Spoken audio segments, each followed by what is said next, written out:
Tenemos un programón para hoy. Vamos a saludar antes a mis compañeros. Lo veo ahí a Pablo Fernández Blanco. Pablo, buenas noches, ¿cómo estás? ¿Cómo andás, José? ¿Qué decís? Te cuento un anticipo de lo que vamos a hablar hoy. Si querés, viste la polémica de Olivos la semana pasada. Hoy te traigo, te anticipo esto, la polémica del helicóptero presidencial.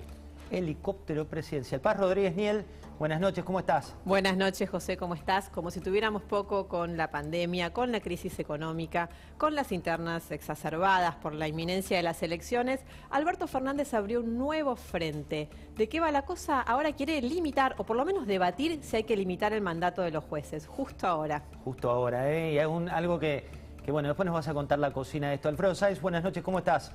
¿Cómo anda, José? Vamos a hablar un poco de la publicidad en la campaña y quiénes son los creativos que están detrás de los principales candidatos y la interna más caliente, que es política y también publicitaria. Guillermo Olivieto, lo lees cada 15 días, queremos todas las semanas, pero cada 15 días en La Nación. Guillermo, bienvenido, ¿cómo estás? Muy bien, José, un placer estar de vuelta por acá. ¿Cuánto da que hablar, las implosiones, la situación? Mucho, yo creo que es uno de los momentos más tristes que ha tenido la Argentina en su historia y que requiere de ninguna manera subestimar la complejidad que tenemos hoy como telón de fondo en todo lo que vaya a suceder. Doc Conrado Stoll, bienvenido, ¿cómo está? ¿Cómo te va? ¿Cómo Finalmente estás, en Argentina, lo veíamos a través del Zoom y decíamos, ¿cuándo vuelve el doctor? Ya hace unas semanas, pero preocupado porque no hay que saber ciencia ahora. Con leer los diarios nada más te das cuenta lo que viene, lo que va a venir. Eso es lo malo, ¿no? Tenemos el diario del lunes. Pero antes, hace las mejores preguntas.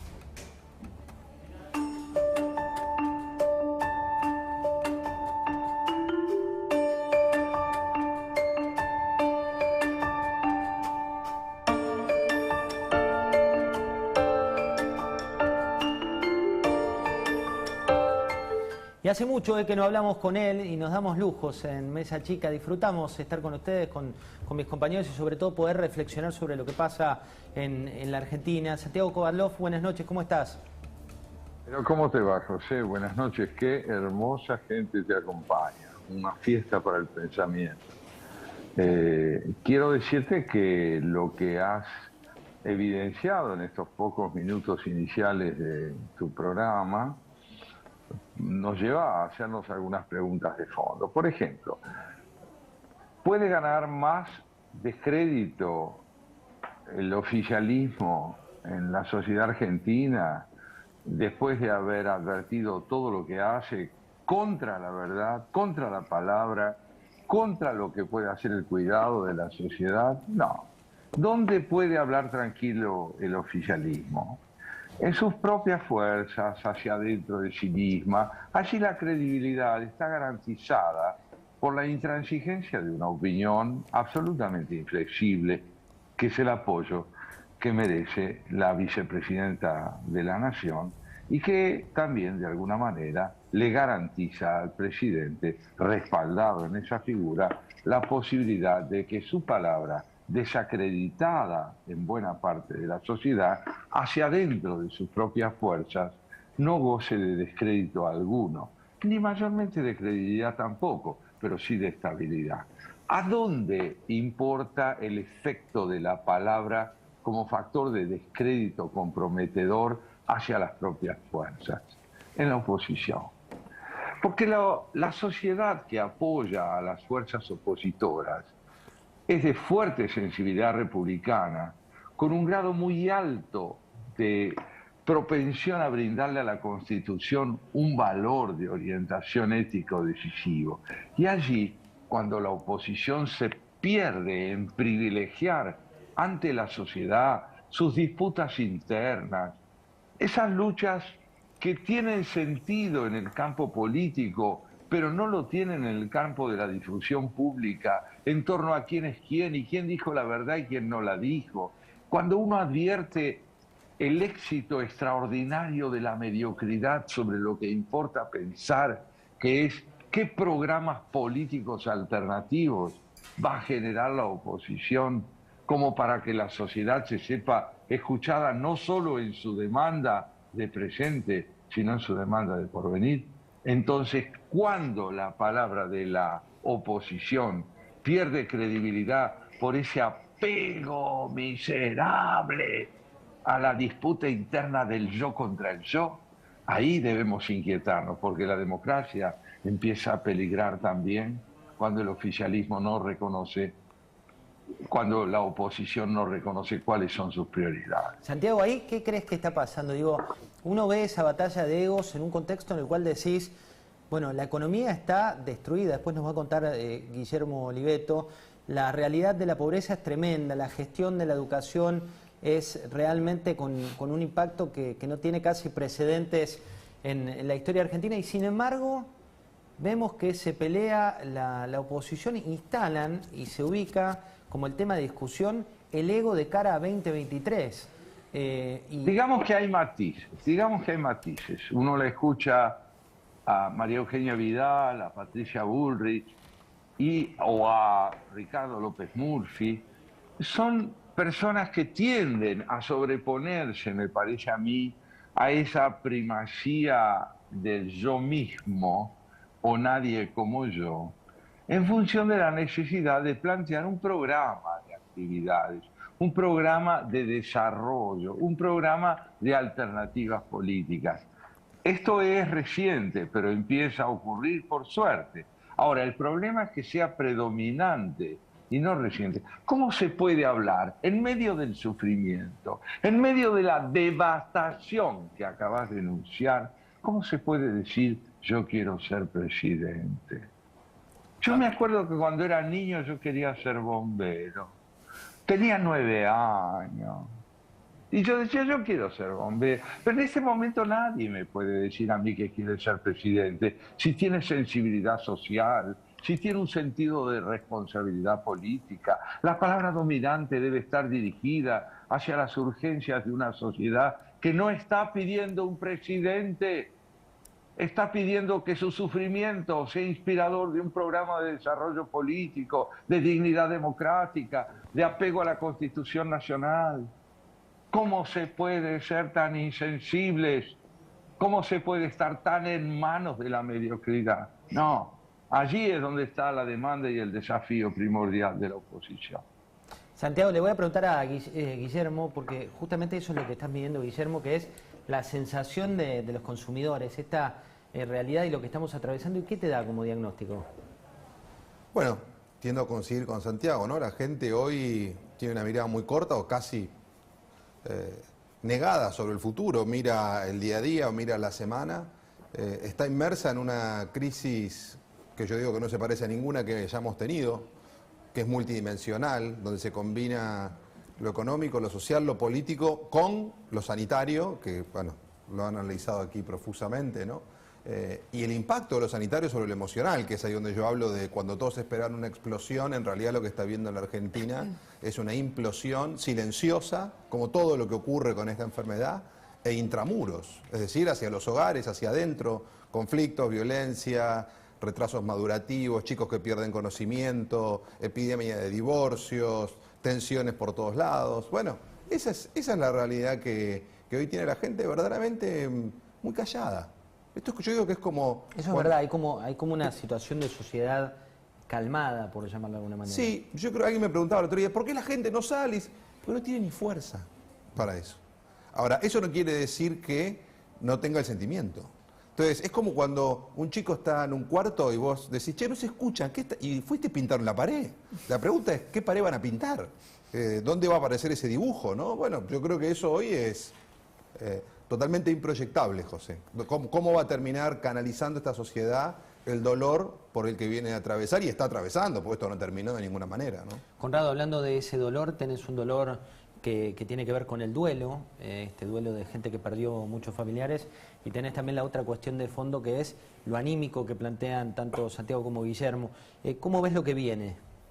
Sí, lo que hablas es, lo actual es la fatiga de pandemia, hablas de los chicos, hablaron de los chicos, hablemos también del personal médico muy afectado, y lo que viene es duro. Está la sensación de, bueno, está la vacuna, se está vacunando la gente, estamos saliendo, y de repente leemos, como te decía antes, en los diarios que no estamos saliendo, que es muy probable, o sería un milagro, que en la Argentina no pase lo que está pasando en el resto del mundo. Entonces, ¿qué hace una persona con eso? el que ya estaba preocupado por el trabajo, por los ingresos, el que ya tenía problemas en la familia, en la pareja, con los hijos, ¿qué va a hacer si sabe que no tenés que ni preguntar si la Navidad va a ser normal o más o menos normal? Realmente agotador, José. Pablo, vos decías que algo pasa con el helicóptero. Esa figura es complicada, después le vamos a preguntar a Santiago, pero ¿a qué te referís concretamente? Sí, bueno, aclaremos, no me refiero justamente a lo que se llama en la Argentina el Club del Helicóptero, pero sí me refiero a ese helicóptero, el helicóptero presidencial. Todos sabemos en la Argentina que la semana pasada hubo una polémica muy grande por los ingresos a la Quinta de Olivos. Y atada a esa polémica, yo te anticipo ahora, José, la polémica que se viene, y es el uso del helicóptero presidencial. Un poco esto tiene que ver con las normas de distanciamiento en el medio de la pandemia y otro tanto tiene que ver con los deberes del funcionario público y hasta dónde puede llegar el uso de un recurso que es del Estado, que es de todos en definitiva, para una persona. Te voy a dar dos fechas y algunos nombres. La primera fecha es anterior a la pandemia y es exactamente el 9 de febrero de 2020, de 2020, poquitito antes de la pandemia. Hubo un viaje en helicóptero, yo lo tenía visto desde hace bastante tiempo, por distintos motivos que en algún momento se saldrán a la luz, pero hay un nombre en ese viaje que me llamó la atención y justamente a la luz de lo que ocurrió la semana pasada, es justamente el de Sofía Pachín. Sofía Pachín es... Sofía Pachi. Perdón, Sofía Pachi, gracias por la corrección. Sofía Pachi. Es justamente esta modelo asesora de Fabiola Yáñez que bueno, estuvo en el centro de la polémica por las visitas a Olivos la semana pasada. No está solo el nombre de Sofía Pachi, ahí lo dije bien, está también el de Emanuel López. Y este fue un vuelo a Chapadmalal en el que estuvo también la primera dama, Fabiola Yáñez. No viajó el presidente Alberto Fernández, busqué un poco más quiénes fueron los acompañantes, es probable que la primera dama haya desarrollado algún tipo de producción, algo relacionado con la imagen, porque son todas personas que trabajan en ese sentido. Y acá quiero contarte las dos campanas. Hay una campana que dice, está bien que Fabiola Yáñez se haya tomado el helicóptero presidencial y está bien que su asesora y su asesor hayan viajado con ella, está en las posibilidades de la primera dama. Hay otra parte de la campana, y acá es la parte polémica, que dice, es el uso de un recurso público para el presidente para algo que puede ser cuestionable. Este es el primero. Y te cuento el segundo, 7 de mayo de 2020. Ahí sí, estábamos con medidas de aislamiento. Le da un aventón Alberto Fernández a la planta de Toyota en Zárate, nada más ni nada menos que a Zulemita Menem. Y acá también entra la polémica, es decir, Zulemita Menem viaja en helicóptero presidencial. ¿Entra esto dentro de los cuidados que tenía que tener una figura como la del presidente de la Nación? Bueno, esta es otra parte de la polémica. Gracias, Pablo. Santiago, hablando de esto, uno ve que hay como un cansancio por ahí más fuerte que en otros contextos a lo que se publicó de las citas, lo que se publicó respecto de lo que fue el aislamiento para muchos o el duelo para otros. ¿Por qué crees que hay esta situación? ¿Vos te referís a por qué hay esta contradicción entre lo que se dice y lo que se hace? Exacto. Supongo yo. Bueno, porque la omnipotencia con que el gobierno procede descansa sobre una premisa que es como un requisito dogmático, axiomático que el gobierno tiene. No importa si lo que decimos es cierto o no, pero tiene que pasar por verdadero y fundamentalmente ratificar nuestra inocencia y la culpabilidad de todo opositor. Este esquema nos tiene cansados porque no solo ha perdido credibilidad en quienes no apoyan al gobierno, sino porque los enunciados del gobierno son tan acentuadamente contradictorios que basta con que uno escuche mensajes sucesivos para advertir que el gobierno no está de acuerdo consigo. No logran estructurar un discurso coherente como tampoco una conducta coherente. Ni hablemos del orden sanitario. Se habla y no se cura. Se aplaza la verdad para poder generar una ilusión que luego solo redunda en más enfermedad y más muerte. Entonces, ¿qué es lo que sucede en la sociedad?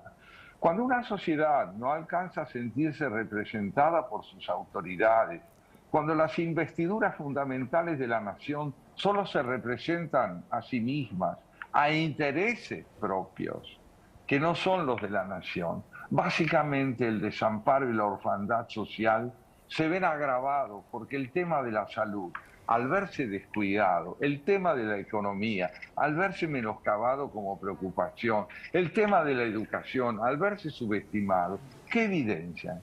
Que no estamos en una nación, sino en un conglomerado donde el oficialismo se aferra a un poder que cada vez representa a menos gente con más poder y a más gente la descuida porque no le ofrece alternativas sociales, alternativas sanitarias, alternativas económicas. Estamos lindando con una realidad espectral. Los argentinos son cada vez más espectrales porque pierden realidad cívica, porque pierden realidad concreta en el orden laboral, educativo y sanitario. El nuestro es un país habitado cada vez más patéticamente por fantasmas que aspiran a la realidad. Tremendo, tremendo el diagnóstico. Santiago, un placer haberte tenido aquí con nosotros y como siempre... Muchas gracias a vos y a los compañeros que están contigo. Abrazo grandote. Alfredo Sainz, hablanos de la campaña.